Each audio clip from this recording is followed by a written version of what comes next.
Why people over 30 should stop overthinking today. Overthinking is one of the biggest mistakes holding people in the age range of 25 to 35 back. It's not job, it's not relationship. It's really predicated on an endless loop of mental processing called overthinking. And so today, what we endeavor to do is spend some time talking about this and the significance of 25 to 35-year-olds and those in that lives. Why it's so important for this group to really ratchet this down and bring this to a halt as quickly as possible. Hey, if you don't know me, my name is Michael Anderson.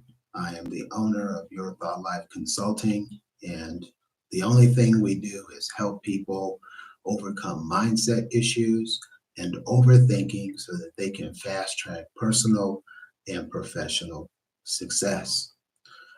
I want you to know that there's a hidden cost each time that we go down the pathway of overthinking. For me, overthinking was something that I did chronically. I am what you call type A. And if you know anything about type A people, they want to plan for every single situation, for every single circumstances, for all of the variables and every single issue that could go wrong. Well, let me tell you what that did for me. It took me out of a very high paying C-level position, placed me in the arms and the care of functional doctors for the space of 2 years and forced me to retire early. Now, the latter part sounds pretty cool, but the core reason behind it, not so much. And so this particular topic is near and dear to my heart. And I would have you to know that 73% of adults between the age range of 25 and 35 are spending at least 30 minutes a day overthinking. Why? What is the issue here? The big issue here is everything I shared with you in my intro, plus what ifs. The what ifs come in as sort of a protective barrier. And in doing so, they force us to think about all of the specific outcomes that can take place. We have a slew of hypothetical situations that cross our minds. We begin to ruminate on those. And there's a study that shows, through a Harvard study, that shows that people who ruminate do so at a rate of 4x those who don't.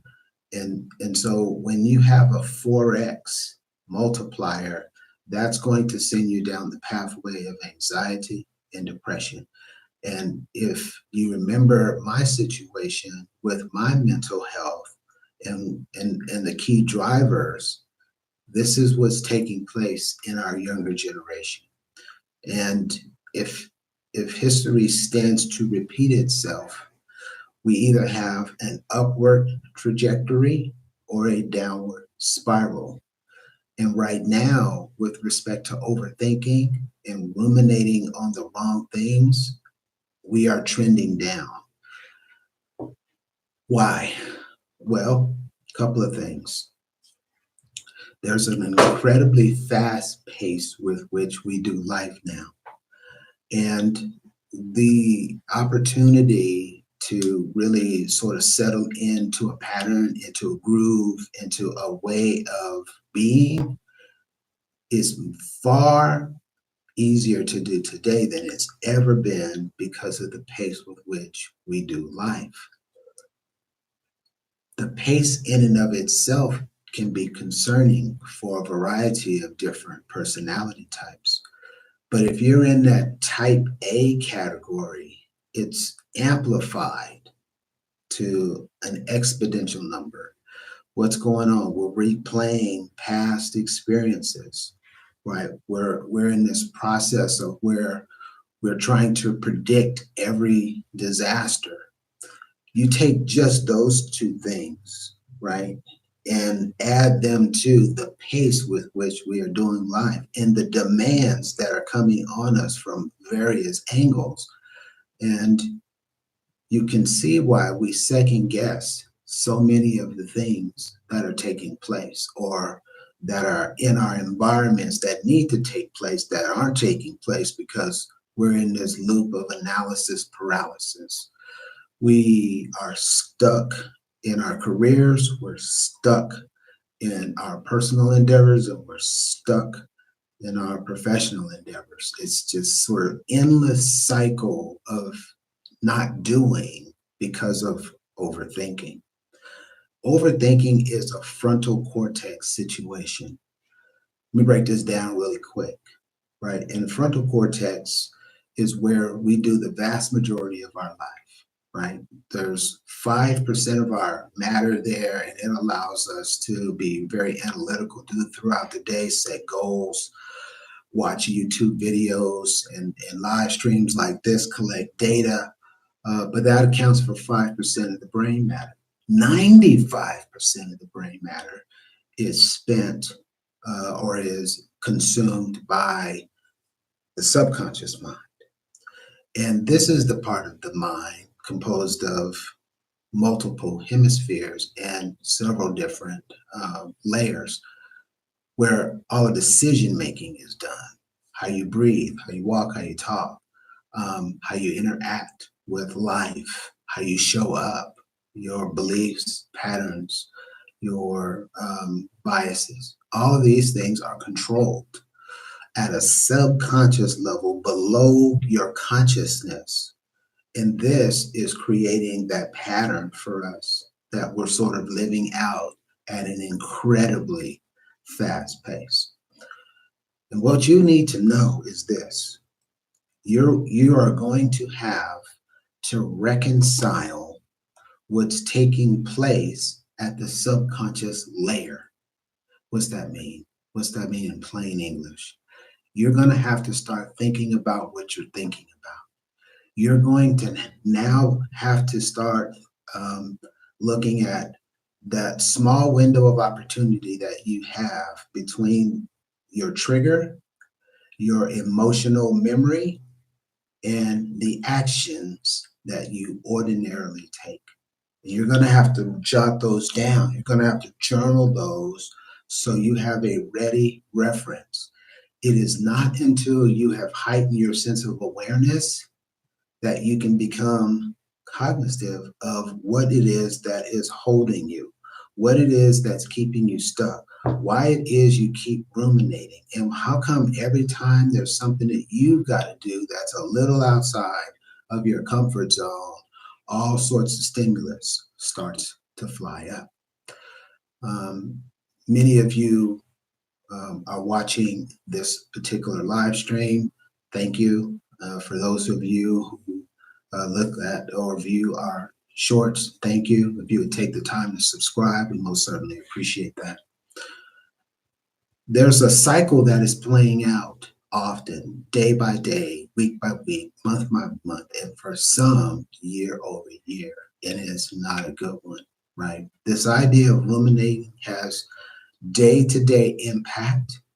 It has psychological impact, and it has mental health impact.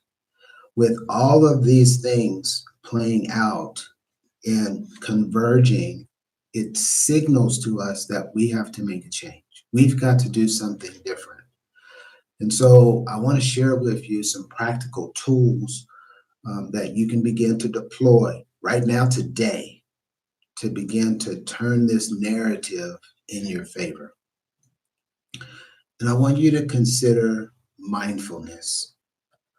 Mindfulness is you thinking about, again, what you're thinking about. It's you taking dedicated cycles, maybe in the morning, perhaps in the evening. If you really want to outperform and get this behind you quick, you'll do it 3 times a day. To begin your day, Midday is sort of a midday reset, if you will, to make sure you're staying intentional about the things you want to do for that day. In this case, being mindful first of what you're thinking about. And then at the end of the day, sort of roll up. Here's how I did well here, not so well here. Journal that. We're keeping tabs on what makes us tick. And it's through these practices where we sit down in the morning and we think about what our day is going to be like, the things we need to achieve, and we get real intentional about what it is we're going to do if we begin to overthink. How will we respond to that? We know that we have about 3 seconds before we enter into the pattern. It behooves us to have a plan so that when the time comes, and it will come, we know exactly how we're going to behave differently. Mindfulness increases your level of awareness to a point where you can begin to think like that, where you can begin to reconcile, hey, I was feeling real good. Now I don't. What happened? Why did my state change? There's a completely different mode of operation that you can find yourself leveraging when you have a greater degree of awareness. So, getting real intentional in the morning, midday, as an example. How am I doing? Have I been ruminating today? And what are the things that have spiraled around in my head without a solution? And then again in the evening, how did I do today? And we're journaling, we're writing down how we did. So we have a record. See, we talk about the conscious mind and the subconscious mind, and the conscious mind has all sorts of lofty goals and it desires to do a whole lot. But what happens, even as early as your youth, is you are, through repetition, you have learned to be who you are. And if you are to replace an element that is not working for you, the same set of tactics have to be observed. You have to begin doing something contrary, right? That overwrites that old belief, that old pattern, that old behavior, to the extent that you don't do that anymore. This is simply how it works. Mindfulness is your pathway into that major life hack. Another thing that you can begin to do beyond getting intentional about your day, having a midday reset, and then journaling your end of the day and marking how you'll do differently the next day for the things that didn't work so well, is you can begin to really concentrate when you get in the moment. Ask yourself the question, in 24 hours, if I don't deal with this, how am I going to be able to do life? What is going to change so significantly that I must act on this now? Or you can simply say to yourself, am I ruminating? Yes or no? If the answer is yes, then mark that down, right? We're going to deal with that later on. We're going to use the midday reset to deal with that, or we're going to use the end of the day roll up to deal with that, to curb the behavior for tomorrow. If you've answered the question, yes, there is impact. This is real serious. Now we're moving out of rumination mode into troubleshooting mode. Troubleshooting is very simple. We are identifying an issue. We are creating a plan for an issue, and we are executing the plan for the issue. 3 steps. Identify, craft a plan, execute the plan. What you're going to find is that when you begin ruminating, and there's the recognition that there's a protective element of you that is coming into play, that is helping you to not experience some degree of pain from the past, some degree of hurt from the past, or something that may even look like one of those events from the past. Once you know that your brain is doing that, you can start very easily to begin to have a more meaningful conversation with yourself, with the voice, with the situation, because you know that it's not there as a result of you being not enough. It's not there because some things in yesteryear were just so traumatic that you never could get over them. You know that it's there as a protective element. And when you know it's a protective element, now we can switch from foe to friend. And it can begin to act for you in situations where you may not have visibility. You may be very focused on something with your conscious mind, and subconsciously it will catch certain things that are going on and bring them up to your attention. That is a partnership. That is what you want. What we can't have, especially for this particular age group, 25 to 35, which is by all measures our future, we can't continue the downward spiral, because if we do that, then we will be set up for a recurring downtrend. And we can't have that. We simply can't tolerate that. So today, what we are endeavoring to do is to give you some tools that you can use right away to change the narrative, to change how you feel, how you think, and how you interact with your overthinking. And there's two things that we noted that you can begin to do. One, you can get real intentional about your day, starting with a morning routine, also having a midday reset, and then calculating at the end of the day how well you went, and adding to that journaling. And the second thing is actually the journaling. And then number three is we want to change the relational dynamic between rumination and troubleshooting. Those are two things that are mutually exclusive. The rumination is coming from a position of fear, right? It's a protective thing that takes place based on some historical things, some sort of trigger, some sort of emotional scenario. Whereas if it turns out that we do in fact need to take action on this, we have a very clear objective.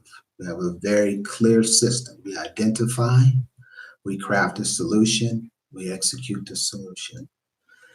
This will work in any given circumstance, just about, minus those that are in the trauma category. That's a different set of circumstances. But if you are doing what we call classic overthinking, where you are ruminating on something that is in the low level vibration space for, like the stat said, 30 minutes a day or more, we got to get you out of there. We have to set up for you tools that we've shared today that will help you to break the cycle. But encourage you to begin doing this as soon as possible, because we know that overthinking can steal and rob you of your vitality, of your psychology, and then also of your mental acuity. You only get so much emotional capital for each day. So we want you to use that as effectively as possible. And if we can spread that out throughout the entirety of the day and cut that big slice that's being consumed by the overthinking, then we have done a good job to position you for success. I'm certainly hopeful that this was helpful for you. I've enjoyed sharing it with you. We're running a challenge Is going to take place July 21st through July 25th. It's going to be a transformational situation that I believe will really benefit you, especially if you're in the overthinking camp. The link will be available in the description. We hope to see you there. Until next week, take care and keep on pressing forward and have a fantastic week.